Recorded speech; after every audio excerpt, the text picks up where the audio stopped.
अस्सलाम वालेकुम and welcome back to the Idea Lab. मैं हूं आपकी होस्ट आयमा सैयद, एक पीएचडी स्कॉलर, एक मार्केटिंग स्ट्रेटेजिस्ट और एक बिजनेस एंटरप्रेन्योर। अब तक आइडिया लैब ने आपके लिए क्या किया है? आइडिया लैब आपके लिए ऐसे बिजनेस आइडियाज लाया जिनमें आप सीख सकते हैं कि 3,000 से 10,000 रुपए में कारोबार कैसे शुरू होता है, चीजें कहां से लेते हैं, क्लाइंट्स को कैसे पहुंचाते हैं। इसके ऊपर पूरी playlist free of cost available है चैनल पर। इसके अलावा हम ये देखते हैं कि जो companies internationally million, billion and trillion rupees कमाती हैं, वो किस प्रोडक्ट और सर्विस से कमाती हैं और आप उसे स्मॉल स्केल लेवल पर कैसे शुरू कर सकते हैं। आपकी इन्वेस्टमेंट आपके पैसिव अर्निंग का जरिया कैसे बनती है। स्टॉक्स क्या हैं, पीएसएक्स क्या है, पाकिस्तान स्टॉक एक्सचेंज पर आपकी गवर्नमेंट आपके पैसे सेफ कैसे रखती है, और इसके अलावा कंपनीज में इन्वेस्ट करने से पहले उनकी फंडामेंटल टेक्निकल एनालिसिस कैसे की जाती है, फाइनेंशियल स्टेटमेंट्स कैसे पढ़ी जाती हैं। मैं कोई फाइनेंशियल एडवाइजर नहीं, लेकिन मैंने अपनी जर्नी से जो कुछ सीखा आपके साथ शेयर करती हूँ ताकि आप आइडिया लैब के साथ ग्रो कर सकें। अस्सलाम वालेकुम and welcome back to the Idea Lab. और आज के इस वीडियो में हम ये देखने वाले हैं कि आपने अपनी जो इन्वेस्टमेंट की है, आपने अपनी जो हार्ड अर्न मनी आपने स्टॉक मार्केट के अंदर इन्वेस्ट की है, जिससे आप फ़ायदा हासिल करना चाहते हैं, जिससे आप प्रॉफिट्स हासिल करना चाहते हैं, उसके अंदर लिक्विडिटी और मार्केट कैपिटलाइजेशन अपना रोल कैसे प्ले करते हैं। कल हमने लिक्विडिटी को बेहतरीन अंदाज में समझने की कोशिश की। आज हम उसका और मार्केट कैपिटलाइजेशन का ताल्लुक समझेंगे ताकि हम किसी भी किस्म के नुकसान से बच सकें। अब ये देखते हैं कि लिक्विडिटी, जिन लोगों ने आज ज्वाइन किया है उनके लिए थोड़ा सा एक्सप्लेन कर देते हैं कि लिक्विडिटी क्या है। अगर आप इसको ब्रीफली समझना चाहें तो आप कल वाली वीडियो को जाकर देख सकते हैं। तो हमें सबसे पहले ये देखना है, इससे भी पहले कि हम लिक्विडिटी को एक्सप्लेन करें, हमें एक बात हमेशा याद रखनी है कि इन्वेस्टर्स जो हैं लिक्विडिटी को और मार्केट कैपिटलाइजेशन को बहुत बार सेम समझ लेते हैं, जबकि असल में ये बिल्कुल डिफरेंट चीज़ें हैं। लिक्विडिटी आपको आपके जो एग्जिट है उसको प्रोटेक्ट करती है, जबकि मार्केट कैपिटलाइजेशन जो है, जिसे हम मार्केट कैप भी कहते हैं, वो कंपनी के साइज और स्टेबिलिटी को शो करता है। आज हम देखेंगे कि इन दोनों में आपने रहकर एज एन इन्वेस्टर अपने आप को क्रिटिकल सिचुएशंस में किस तरीके से मैनेज करना है। जो लिक्विडिटी है उसका मतलब ये होता है कि आप किसी स्टॉक को कितनी आसानी और कितनी तेज़ी से बाय और सेल कर सकते हैं बिना प्राइस पर ज़्यादा अफेक्ट आए। सिंपल लफ्ज़ों में कहा जाए तो अगर मुझे अभी सेल करना पड़े अपने स्टॉक्स, तो क्या मैं आराम से सेल कर सकती हूँ? क्या कोई ख़रीदने वाला शख्स मौजूद होगा? हाई लिक्विडिटी का मतलब ये होता है कि मार्केट में बायर्स और सेलर्स दोनों मौजूद हैं, जबकि लो लिक्विडिटी का मतलब ये होता है कि जो हमारे पास मार्केट है उसमें एग्जिट जो है वो मुश्किल है, लोग नहीं मौजूद। इसके अलावा आप ये भी देख सकते हैं कि जो हाई लिक्विडिटी होती है, जो कंपनीज हाई लिक्विडिटी वाली कंपनीज कहलाती हैं, उनके अंदर जो ट्रेडिंग वॉल्यूम होता है वो ज़्यादा होता है, उनमें जो बिड और आस्क का स्प्रेड होता है वो कम होता है, उसमें एंट्री ईजी होती है और एग्जिट भी आसान होता है। जबकि लो लिक्विडिटी के अंदर जो ख़रीदने और बेचने वाले लोग होते हैं वो कम होते हैं, वॉल्यूम कम होता है, जो आस्क और जो बिड की प्राइस होती है वो बहुत स्प्रेड जो है उसका वो ज़्यादा होता है। इसी तरह से जो जब आप पैनिक सिचुएशन में भी बेचना चाहें तब भी आपके लिए वहाँ पे डिफ़िकल्टी होती है कि कोई ख़रीदने वाला मौजूद नहीं होता। और जब लिक्विडिटी किसी भी कंपनी की लो हो तो वहाँ पर उसके फंडामेंटल स्ट्रॉन्ग भी हों, तो ऐसी कंपनी में इन्वेस्टमेंट आपको मुश्किल का शिकार कर सकती है। तो अब हम ये देखते हैं कि इसके कंपैरिजन में जो हमारी मार्केट कैपिटलाइजेशन है वो क्या होती है। मार्केट कैपिटलाइजेशन का मतलब है कंपनी का टोटल मार्केट साइज। इसका फॉर्मूला इस्तेमाल होता है share price multiply by total shares, यानी जो आउटस्टैंडिंग शेयर्स हैं। ये बताता है कि मार्केट कंपनी को कितनी वैल्यू दे रही है। मार्केट कैपिटल का जो ताल्लुक है ये बिजनेस साइज और स्टेबिलिटी से होता है, ट्रेडिंग से नहीं होता इसका ताल्लुक। मार्केट कैपिटलाइजेशन का साइज क्या बताता है, इस चीज़ को समझना भी ज़रूरी है। तो ये हमें ये समझाता है कि कंपनी कितनी बड़ी है, कितनी स्टेबल है, क्राइसिस में सर्वाइव कर सकती है या नहीं कर सकती है। लार्ज कैपिटल वाली जो कंपनीज होती हैं वो ज़्यादा स्टेबल होती हैं, कम रिस्की होती हैं और इंस्टीट्यूशंस की पसंद भी होती हैं। अगर लिक्विडिटी और मार्केट कैपिटलाइजेशन के दरमियान हम ये देखें कि कुछ गलत फहमियाँ भी मौजूद हैं इनके दरमियान में, और कुछ कंपनीज़ के हवाले से इसमें चेंजेस भी मौजूद हैं। अगर हम सबसे पहले इन दोनों के दरमियान डिफरेंस को समझने की कोशिश करें तो लिक्विडिटी जो है उससे आपको जो ट्रेडिंग का फिनोमिना है वो आसान हो जाता है आपके लिए, जबकि मार्केट कैपिटलाइजेशन जो है वो कंपनी साइज़ के ऊपर डिपेंड करती है। और अगर हम लिक्विडिटी की बात करें वहाँ पे वॉल्यूम आ जाता है, डिमांड आ जाती है, सप्लाई के कॉन्सेप्ट्स आ जाते हैं, जबकि मार्केट कैपिटलाइजेशन में प्राइस और शेयर्स के थ्रू आप इसको कैलकुलेट करते हैं। चेंजेस की बात की जाए तो लिक्विडिटी इंट्राडे में डेली बेसिस पे चेंज हो रही होती है, जबकि मार्केट कैपिटलाइजेशन जो है वो प्राइस की मूवमेंट पे डिपेंड करती है। इन्वेस्टर्स का जो फोकस है लिक्विडिटी के हवाले से, तो वो जब भी एंट्री लेते हैं या एग्जिट देखना का रिस्क देखना होता है कि हम यहाँ पे कितना % रिस्क मौजूद है कंपनी में, तब वो लिक्विडिटी को देखने हैं। और जब उन्होंने लॉन्ग टर्म इन्वेस्टमेंट करनी हो या अच्छे बिजनेसेस को स्टडी करना हो, तब वो मार्केट कैपिटलाइजेशन को देखते हैं, क्योंकि वहाँ से आपको बिजनेस का स्केल और उसकी स्टेबिलिटी का अंदाज़ा होता है। अगर हम ये देखें कि हमारे पास जो इन्वेस्टर्स हैं वो लिक्विडिटी को मार्केट कैप से क्यों कंफ्यूज कर रहे होते हैं, क्या ऐसी गलतियां हैं जो इसके हवाले से मौजूद हैं, तो बिगनर्स को अक्सर ये लगता है कि लार्ज कैप कंपनीज जो हैं मतलब कि वो लिक्विड स्टॉक्स होंगे, या फिर जो स्मॉल कैप हैं मतलब वो लिक्विड स्टॉक्स नहीं होंगे। लेकिन ये सोच गलत है। लिक्विडिटी का ताल्लुक जो है वो डेली वॉल्यूम और इंटरेस्ट से होता है कि लोग कितना इंटरेस्ट दिखा रहे हैं, जबकि मार्केट कैपिटलाइजेशन का ताल्लुक शेयर्स और प्राइस के साथ होता है। अब इस बात को अगर हम ये देखें कि जो आपकी लिक्विडिटी है इसमें आपके इन्वेस्टर का इंटरेस्ट भी शामिल होता है, जो शेयर्स हैं उसका फ्री फ्लोट भी है, डेली वॉल्यूम भी है, मार्केट का सेंटीमेंट भी है, मार्केट कैप जो है वो टोटल शेयर्स और शेयर प्राइस पे ही डिपेंड कर रहा है। इसको एक सिंपल एग्जांपल से समझने की कोशिश करते हैं। मिसाल के तौर पर एक कंपनी का मार्केट कैप जो है वो 500 बिलियन है, यानी कि ये कंपनी बहुत बड़ी कंपनी है, जबकि डेली वॉल्यूम जो है वो बहुत कम है।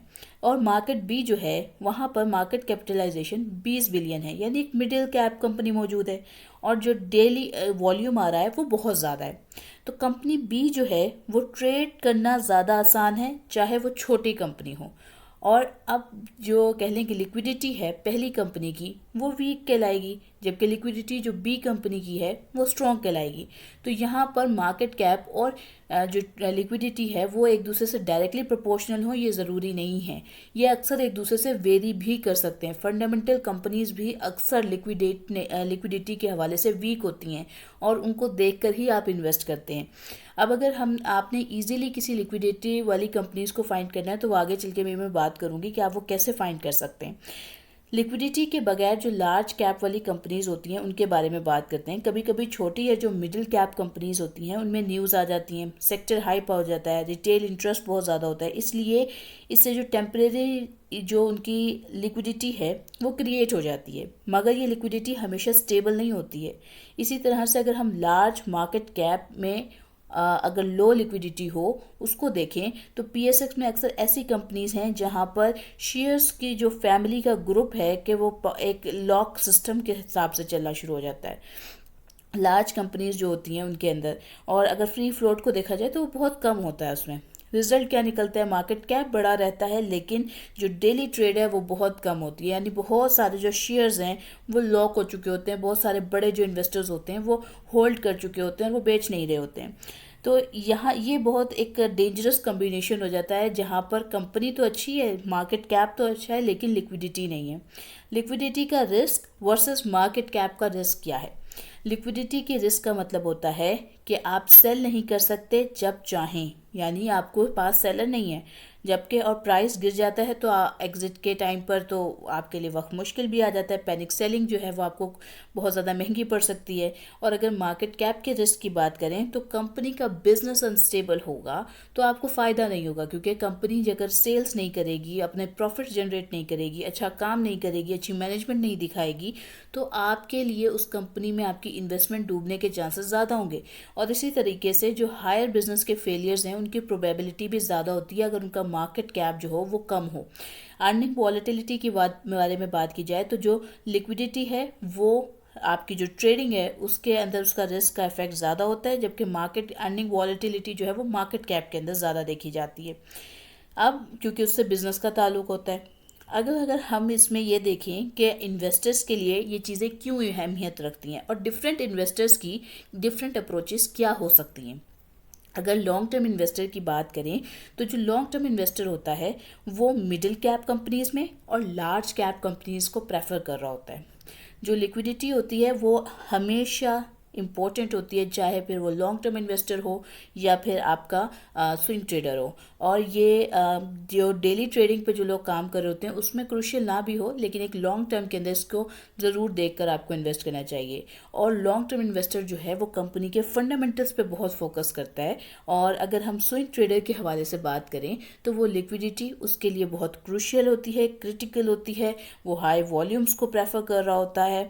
और इसी तरह मार्केट कैप उसके लिए इतना इम्पोर्टेंट नहीं होता, क्योंकि जो स्विंग ट्रेडर हो गया, अभी हम डे ट्रेडर की बात करें, फिर इन दोनों की हम जो मार्केट कैप है वो इनके लिए क्यों अहमियत नहीं रखता, इस बारे में बात करेंगे। अगर देखा जाए कि जो डे ट्रेडर है, जिसे हम इंट्राडे ट्रेडिंग के हवाले से जानते हैं, उसमें जो लिक्विडिटी है वो अहमियत रखती है, मार्केट कैप जो है वो इररेलेवेंट हो जाता है। अब क्यों? क्योंकि देखें, जो स्विंग ट्रेडर है और जो डे ट्रेडर है, इन्होंने कंपनी को न्यूज़ की बेसिस पे, कंपनी को चार्ट्स की बेसिस पे, कंपनी को टेक्निकल्स की बेसिस पे उठाना है और उसको सेल करना है। इनका कंपनी के बिजनेस से, उसकी सेल्स से, उसकी लॉन्ग टर्म ग्रोथ से ताल्लुक नहीं होता। अच्छे बहुत सारे जो कह लें कि डे ट्रेडर्स या स्विंग ट्रेडर्स होते हैं, वो बहुत बार जो है बिजनेस को भी प्रेफर कर रहे होते हैं, ये उनकी अपनी पर्सनल अप्रोच होती है। लेकिन मोस्ट ऑफ द टाइम जो है ऐसे स्विंग ट्रेडर्स या जो डे ट्रेडर्स होते हैं, उनकी नेचर यही होती है कि वो कंपनी के लॉन्ग टर्म गोल्स को नहीं देख रहे होते, इसलिए वो उसकी डेप्थ स्टडी नहीं करते हैं। और वो सिर्फ ये देखते हैं कि हम किस तरीके से इस पर्टिकुलर टाइम पीरियड के अंदर, इस पर्टिकुलर डे के अंदर या इस पर्टिकुलर वीक के अंदर इस स्टॉक से फ़ायदा हासिल कर लें, और फिर वो स्टॉक जो है इसी वजह से उसी एक साइडवेज के अंदर मूव करता रह जाता है। अब अगर हम ये देखें कि मार्केट कैप और लिक्विडिटी जो है, जब मार्केट क्रैश आता है उसमें किस तरीके से वर्क करते हैं। मार्केट क्रैश क्या होता है इसको भी थोड़ा सा समझ लेते हैं। जब आपकी जो कंपनीज हैं उनके अंदर 10% से ज़्यादा आपके स्टॉक्स गिरना शुरू हो जाएं, 3 या 5% गिर रहे हैं, तो वो इतना बड़ा कोई वो लॉस नहीं होता, वो रिकवरी होती है, वो कंसोलिडेशन फेज़ होता है, वो रिकवर हो जाती हैं फेजेस। लेकिन अगर ये 10, 15, 20% आपके स्टॉक्स गिर रहे हैं तो इसकी सिर्फ दो वजूहात हो सकती हैं। एक कि कोई मैक्रो इंडिकेटर आया, कोई ओवरऑल ऐसा इन्फ्लुएंस आया जिसकी वजह से मार्केट डाउन जा रही है और आपके स्टॉक्स गिर रहे हैं। दूसरा ये हो सकता है कि आपने जो स्टॉक्स चूज़ किए उनके फंडामेंटल्स वीक हैं। और तीसरी जो अहम रीज़न हो सकती है वो ये है कि आपने एंट्री गलत ली है। स्टॉक अपने हाई पॉइंट पे था, उसकी इतनी ज़्यादा वैल्यूएशन नहीं थी, आपने उसकी गलत वैल्यूएशन के ऊपर उसको बाय कर लिया है, जिसकी वजह से आपका स्टॉक मार्केट क्रैश नहीं करी, आपका पर्टिकुलर स्टॉक क्रैश करे। मार्केट क्रैश के दो ही रीजंस रहेंगे फिर भी। इस तरीके से जो मार्केट क्रैशेस होते हैं उसका बहुत बड़ा इन्वेस्टर को लॉस उठाना पड़ सकता है। लेकिन यहाँ पर यह देखना बहुत ज़रूरी है कि लिक्विडिटी का और मार्केट कैप का बिहेवियर क्या रहेगा जब एक मार्केट क्रैश होती है। एक इन्वेस्टर को वहाँ पर किस तरीके से इस कंसेप्ट को देखना होगा। तो इसमें होता यह है कि जब मार्केट क्रैश के वक्त जो सबसे पहले जो है ना, लिक्विडिटी जो होती है वो ख़त्म होती नज़र आ रही होती है। स्मॉल और जो स्टॉक्स लिक्विडिटी नहीं रख रहे होते हैं वो सबसे पहले डाउन की साइड पे मूव करना शुरू करते हैं। इसमें ज़्यादातर जो होते हैं वो पेनी स्टॉक्स होते हैं। कभी कभी जो लार्ज कैप कंपनीज होती हैं उनमें भी लिक्विडिटी जो है वो टेम्परेरी तौर पर ड्राई हो जाती है। मार्केट कैप जो है वो क्रैश से नहीं बचता, लेकिन लिक्विडिटी बचाती है। अगर हम ये चीज़ें देखना चाहें तो हम इनमें अभी जो करंट सिचुएशंस रही हैं मई 6 से 9 की, तो उसमें भी आप इन सिनेरियोज को जाकर स्टडी कर सकते हैं। अब लिक्विडिटी का और वॉलेटिलिटी का आपस में क्या रिलेशनशिप है। लो लिक्विडिटी का मतलब होता है कि छोटी ट्रेड भी प्राइस को बहुत मूव कर सकती है। वॉलेटिलिटी जो है वो बहुत हाई हो जाती है। हाई वॉलेटिलिटी का मतलब है कि प्राइस मूवमेंट कंट्रोल्ड, यानी कि मैनिपुलेशन मुश्किल। वॉलेटिलिटी का रूट कॉज अक्सर लो लिक्विडिटी ही होती है। मार्केट कैप बगैर लिक्विडिटी के जब हो तो विदाउट लिक्विडिटी एक ट्रैप की तरह काम करना शुरू करती है। जो स्टॉक्स जो हैं वो पेपर पर बहुत बड़ा नज़र आ रहा हो मगर ट्रेड नहीं होता, वो इन्वेस्टर के लिए एग्जिट ट्रैप बन जाता है। इस तरह की बहुत सारी आपको कंपनीज नज़र आएंगी जिनकी सेल्स अच्छी नहीं हैं, जिनके वॉल्यूम्स अच्छे नहीं हैं, उनके डिविडेंड आपको मिल रहे होंगे। उनके डिविडेंड आप ले भी लें, उन कंपनीज में इन्वेस्ट कर भी दें, तो आपको उनकी जो वो ग्रोथ है जिसके लिए आप इन्वेस्ट करते हैं कि विद टाइम आपके जो स्टॉक्स की प्राइसेस हैं वो भी अप साइड पे जा रही हों और आपको डिविडेंड भी मिल रहे हों, तो आप किसी ना किसी एक चीज़ से वहाँ पर महरूम हो जाते हैं। तो ऐसे स्टॉक्स जिनमें वॉल्यूम ना हो तो और उनके फंडामेंटल्स कमज़ोर हों तो वहाँ पर तो बिल्कुल ही ना इन्वेस्ट करें। लेकिन बाज़ कंपनीज जिनके फंडामेंटल्स अच्छे हों लेकिन वहाँ वॉल्यूम ना हो, वहाँ पर भी इन्वेस्ट ना करें, एज अ बिगिनर बिल्कुल भी ना करें। और अगर हम ये देखें कि एक स्मार्ट इन्वेस्टर इसके अंदर किस तरीके से वर्क कर सकता है, तो वो मार्केट कैप से बिजनेस रिस्क कंट्रोल करता है, लिक्विडिटी से अपने एंट्री और एग्जिट को प्लान करता है, वो दोनों को बैलेंस करता है, किसी एक की तरफ फोकस नहीं करता। अब अगर हम यहाँ पर एक प्रैक्टिकल चेकलिस्ट देखें कि वो क्या हो सकती है, तो आपने अपने आप से कुछ सवालात करने हैं कि ये जो स्टॉक है जिसमें मैं इन्वेस्ट करने वाला हूँ या करने वाली हूँ, क्या ये डेली ट्रेडेड वैल्यू क्या है इसकी, क्या मैं 1-2 दिन में एग्जिट कर सकता हूँ अगर मुझे करना पड़े। चाहे आपने लॉन्ग टर्म के लिए उसके अंदर होल्ड करना है, लेकिन स्टिल आपने सोचना यही है कि क्या मैं इसमें अगर मुझे 2 दिन बाद एग्जिट करना पड़े तो क्या इस स्टॉक की ये वर्थ है कि ये मुझे वो पॉइंट देगा, वो वॉल्यूम यहाँ पर मौजूद होगा, इसका जो बिड और आस्क का स्प्रेड है वो बहुत ज़्यादा वाइड तो नहीं है, ऐसा तो नहीं है कई कई रुपीज़ का या कई कई मतलब फॉर एग्जांपल आपने प्राइस पे ख़रीदा 534 पे और जो बिड प्राइस चल रही है या आस्क प्राइस चल रही है, आस्क प्राइस फॉर एग्जांपल 534 चल रही है और बिड प्राइस जो चल रही है वो 520 चल रही है। सो ये एक बहुत बड़ा स्प्रेड है कि जहाँ पर बात स्टॉक मार्केट में पॉइंट्स में हो रही है वहाँ आप जो है रुपीज़ के अंदर चले जाएं, तो ये एक बहुत बड़ा डिफरेंस होता है और इसको आपको एक नेगेटिव पॉइंट के तौर पर कंसीडर करना पड़ेगा। आपको ये भी देखना है कि जिस स्टॉक में आप इन्वेस्ट कर रहे हैं क्या वो एक्टिवली ट्रेड हो रहा है, उस जो मार्केट कैप है क्या वो इस रिस्क के हवाले से सूटेबल भी है या नहीं, कोई अवॉइड जो आपने कह लें कि ये सवालात जो हैं ये आपकी जो हिडन ट्रैप्स हैं उससे आपको बचा लेगा। और अगर हम फाइनल समरी से पहले अगर ये देखें कि लिक्विडिटी का और मार्केट कैप का जो आपस में डिफरेंस है वो किस तरीके से वर्क करता है, तो जो लॉन्ग टर्म इन्वेस्टमेंट है उसमें आप मार्केट कैप प्लस फंडामेंटल्स पे फोकस करते हैं लेकिन लिक्विडिटी को आप साइलेंटली मॉनिटर करते रहते हैं। स्विंग ट्रेडिंग के अंदर आप लिक्विडिटी और ट्रेंड्स को देखते हैं, डे ट्रेडिंग के अंदर आप लिक्विडिटी को देख रहे होते हैं और क्राइसिस मार्केट के अंदर लिक्विडिटी जो है वो सबसे ज़्यादा ही ऊपर आ जाती है। अब यहाँ मैंने आपसे एक बात कही थी कि हम ये देखेंगे कि लिक्विडिटी वाले स्टॉक्स जो हैं वो आपको कहाँ से मिलेंगे, ये कैसे पता चलेगा। तो जितने भी आपके पास जो इंडेक्स फंड्स होते हैं जिसमें आपके पास KMI30 आ जाता है, पाकिस्तान मिज़ान इंडेक्स आ जाता है, आपके पास इसके अलावा PSX Div 20 आ जाता है, या ये इस तरह के जितने भी KMI30 हो गया, KMI All हो गया, इस तरह के जो इंडेक्स बने हुए हैं उनके अंदर मेजर क्राइटेरिया ऐड करने का यही होता है कि उन कंपनीज़ की लिक्विडिटी अच्छी हो, उन कंपनीज़ का मार्केट कैप अच्छा हो। तो आप वहाँ से स्टॉक्स को पिक करके उसके फर्दर फंडामेंटल एनालिसिस करके उसको अपने पोर्टफोलियो का हिस्सा बना सकते हैं। अगर आप चाहते हैं कि मैं इस बात पर बात करूं कि एक बिगिनर की हैसियत से आपके पोर्टफोलियो की डिस्ट्रीब्यूशन ग्रोथ स्टॉक्स में, डिविडेंड स्टॉक्स में और स्विंग के लिए स्टॉक्स में कितनी परसेंटेज होनी चाहिए और कैसे आप उनको देखेंगे, तो मुझे ज़रूर कमेंट में इस चीज़ को मेंशन कर दीजिएगा। तो फिर हम उसके ऊपर मुकम्मल बात करेंगे कि कौन से सेक्टर से और किस तरीके से उस सारी तमाम चीज़ों को हमें प्लान करना चाहिए।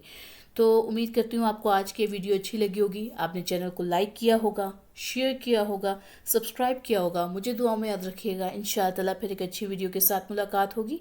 आज के लिए मैं लेती हूँ अलविदा। अस्सलाम वालेकुम।